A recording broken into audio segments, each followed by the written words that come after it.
Hi everyone, the topic for today is performance assessment in language learning.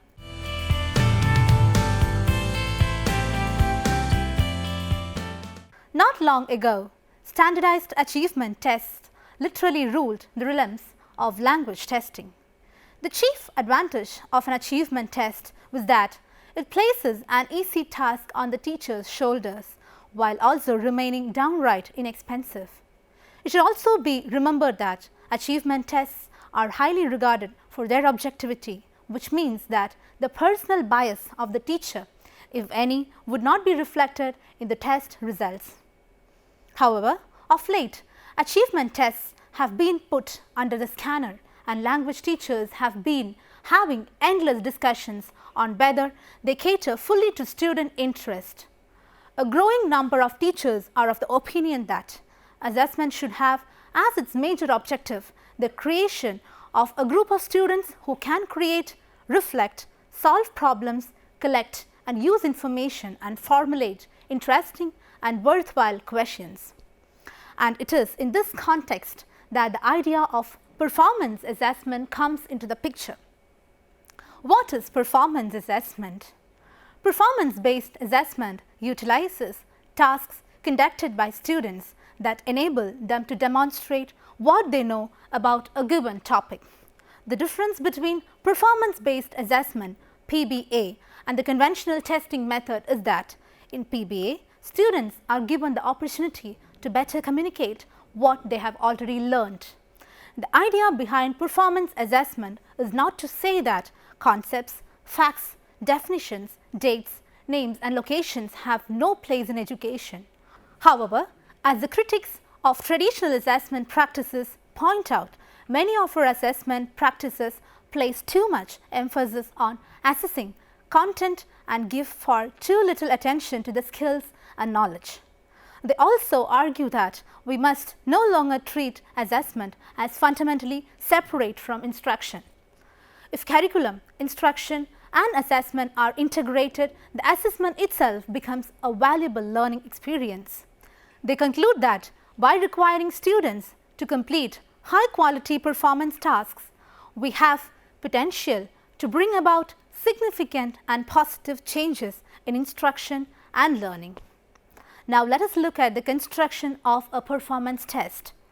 In constructing a performance test, a neat analysis is conducted in order to provide a detailed description of the specific context and tasks which learners will need to perform, the specific conditions under which these tasks will be performed, and the criteria against which the performance can be judged.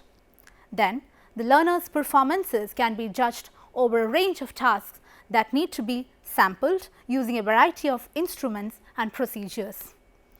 The needs analysis will specify the context of the second language use, the type of interactions foreseen, the roles, discourse types and language functions to be performed and the basis on which successful fulfillment of the second language tasks is to be judged.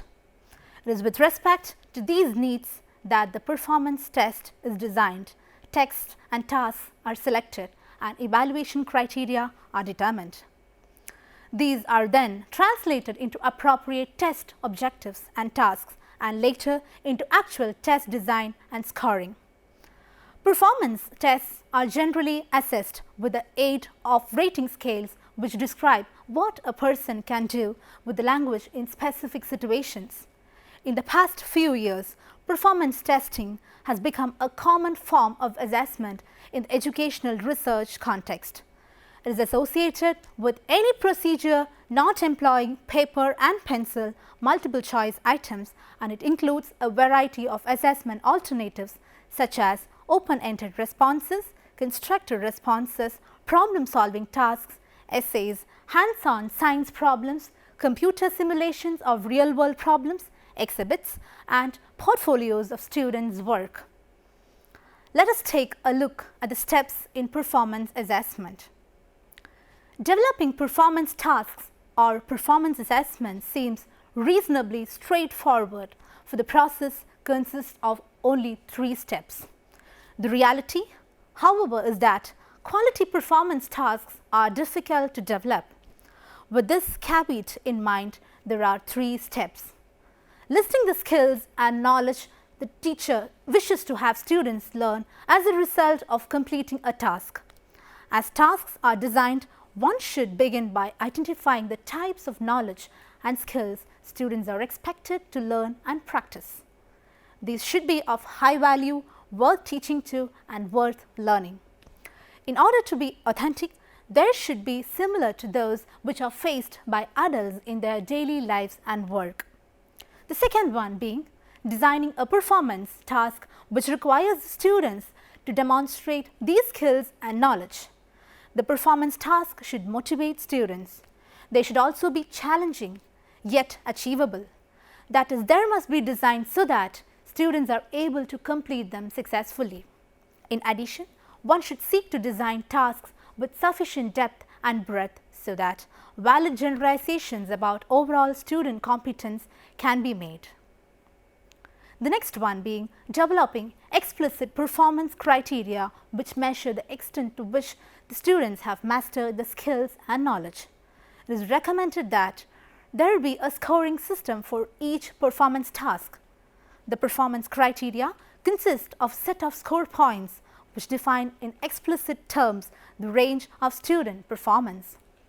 Well-defined performance criteria will indicate students what sort of processes and products are required to show mastery and also will provide the teacher with an objective scoring guide for evaluating student work. The performance criteria should be based on those attributes of product or performance which are most critical in attaining mastery. It is also recommended that students could be provided with examples of high quality work so that they can see what is expected of them. Let us look at some methods in performance assessment. The first one being open-ended or extended response exercises. These are questions or other prompts that require students to explore a topic orally or in writing. The students might be asked to describe their observations from a science experiment or present arguments and historic character would make concerning a particular proposition. For example, what would Abraham Lincoln argue about the causes of the Civil War? The second one, extended tasks. These are assignments that require sustained attention in a single work area and are carried out over several hours or longer. Such tasks could include drafting, reviewing and revising a poem, conducting and explaining the results of a science experiment on photosynthesis or even painting a car in auto shop. The third one being the portfolios. They are selected collections of a variety of performance-based work. A portfolio might include a student's best pieces and the student's evaluation of the strengths and weaknesses of several pieces. The portfolio may also contain some works in progress that illustrate the improvements the student has made over time. Let us look at the portfolios in performance assessment. The proponents of performance assessment also advocate the use of student portfolios. In doing so, they also remind us that a portfolio is more than a folder stuffed with student papers, videotapes, progress reports or related materials. As such, portfolios provide the teacher with a source for the summative evaluation of the students. It must be a purposeful collection of students' work that tells the story of a student's efforts, progress or achievement in a given area over a period of time. If it is to be useful, specific design criteria also must be used to create and maintain a portfolio system. Now, let us look at the types of performance assessments. Essays, oral presentations, oral exams, exhibitions, demonstrations, performances, products, research papers, poster presentations, capstone experiences, practical exams, and the last one, supervised internships and practicums. Let us look at an illustrative example of performance assessment in reading, writing, listening and speaking. Let us take the case of a high school English teacher who has decided to incorporate performance assessment in the teaching learning process. The teacher always encourages the students to choose books from the library and read them independently, and then would ask the students to talk and write about what they were reading. Throughout the year, the teacher develops portfolios of each student's best work. However, the teacher feels that this was not a completely accurate measure of a student's learning. And it is here that the teacher thinks that using performance assessment would probably give a better picture of what had to be known about the student's reading performance. This was done by adopting a performance assessment that required a common reading and writing task for the entire class. The task commences by providing the students with a book that they have not read. This is then followed by creating a writing task that encourages students to think about the story. Before they write their final draft, pre-writing organizers such as webs, maps and Venn diagrams are provided to the students, allowing them to make notes about their ideas and giving them enough time to complete the performance assessment. Such a writing prompt for students would involve asking them to think about how to retell a story they have read to a friend. Students pre-write using a story map to outline all the important parts of the story and then write about the story on lined paper in final draft form. The teacher then develops a rubric with ratings on a scale of 0 to 3 to evaluate children's writings about a story problem. Within the rubric, she provides detailed information of the performance level descriptions for all 4 levels from 0 to 3 is given. For example, to obtain a perfect score of 3, a student's written response must be complete, indicating good understanding of the story and its problem, and it must give accurate and relevant details, information and supportive reasoning. The listening comprehension section tests the candidate's ability to listen for basic interpersonal, instructional and academic purposes. A number of sub-skills need to be developed in the everyday classroom transaction. Some of the sub-skills of listening which need to be assessed are listening for specific information, listening for general understanding, predictive listening, inferential listening, listening for pleasure, intensive listening and evaluative listening. After deciding on the time and date of the assessment, the teacher can decide exactly as to how much time is to be reserved for instructions or any possible interaction regarding clarifications and for the actual test. A set of recordings of the listening input are presented before the students. Each recording is played twice. In case there is an oral rendering of the listening input, it shall take place twice. Students are expected to answer a set of questions based on each of the listening inputs. Speaking skill has acquired a very important place in the communication skills.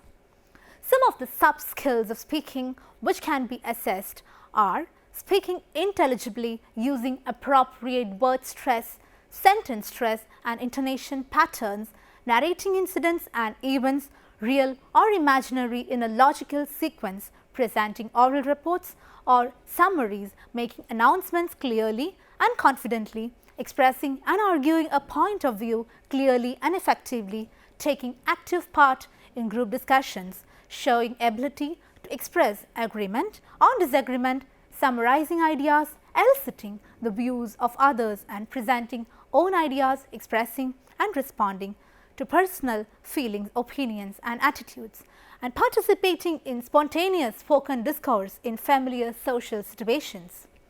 The test commences with the interlocutor conversing with the candidate. Simple warm-up questions based on the candidate's name, place of residence, leisure preferences, etc. are asked. The interlocutor gives each candidate the choice to pick up a roll card or a cue card with a topic written on it. The candidates are given 1 minute to prepare. The assessor should be ready with sheets of paper and pencil. The candidates may organize their thoughts and ideas.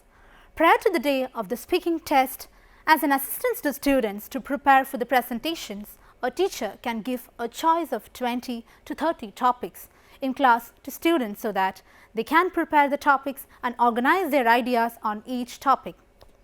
Similar topics can be given in the formal testing. The speaking task can be assessed using pre-decided descriptors. Assessors should familiarize themselves with the assessment scale of speaking. While the students are giving their presentation, assessors may refer to descriptors. Let's move on to the next topic, the advantages of performance assessment. Performance assessment can be used to assess from multiple perspectives. It uses a student-centered design and can promote student motivation. It can be used to assess transfer of skills and integration of content. It engages students in active learning. Performance assessment encourages time on academics outside of class, and it provides a dimension of depth which is not available in classroom. It promotes student creativity. The performance assessment can be scored holistically or analytically. It may allow props by faculty to gain clearer picture of student understanding, and it provides closing of feedback loop between the students and the faculty. Performance assessment places faculty more in a mentor role than as a judge. It can be summative or formative. It provides an avenue for students' self-assessment and reflection.